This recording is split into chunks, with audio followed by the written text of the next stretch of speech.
வயதான விவசாயி தன் வயலில் பாடுபட்டு உழைத்து அதில் வரும் சொற்பமான வருமானத்தில் வாழ்ந்து கொண்டிருந்தார்.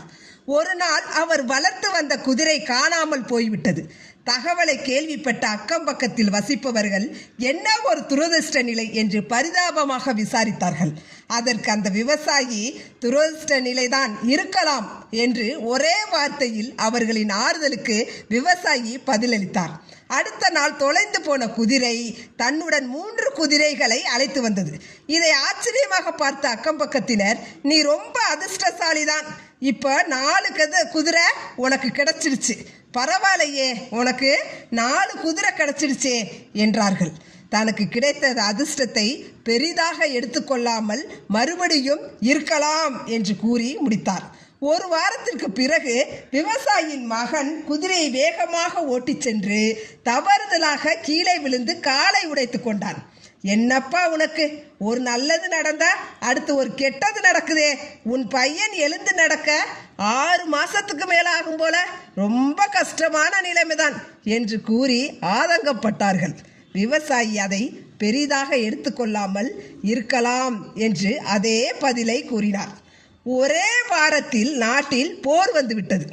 வீட்டில் இருக்கும் எல்லா இளைஞர்களும் கட்டாயம் போரில் கலந்து கொள்ள வேண்டும் என்று கட்டளை பிறப்பிக்கப்பட்டது. வீடு வீடாக இராணுவத்தினர் புகுந்து இளைஞர்களை அழைத்து சென்றார்கள்.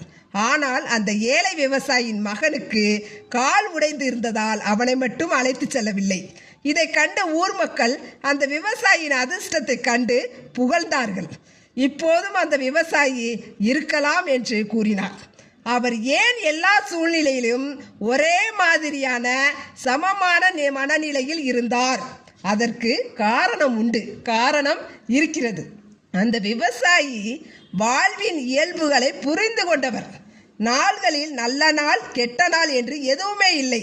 ஒவ்வொரு நாளும் நமக்கு மறைமுகமாக பல பாடங்களை உணர்த்தி கொண்டிருக்கிறது. நல்லது கெட்டது இரண்டும் நாணயத்தின் 2 பக்கங்கள். கஷ்டமான சூழ்நிலைகளில் இது நிரந்தரம் அல்ல. நாளை என்று ஒன்று இருப்பதை மறக்க வேண்டாம். சந்தோஷமான சூழ்நிலையில் தலைகால் புரியாமல் ஆடக்கூடாது. யாருக்கு என்ன வேண்டுமானாலும் நடக்கலாம். எதையும் தலைக்கு எடுத்து செல்லாமல் எதை பற்றியும் விமர்சிக்காமல் இருப்பது நலம். ஆக சுகம் துக்கம் இவை இரண்டுமே ஒன்றுக்கொன்று தொடர்புடையவை என்பதை உணர்ந்தாலே போதும். ஆக நன்மை தீமை இரண்டையுமே நாம் ஏற்றுக்கொள்ள வேண்டும்.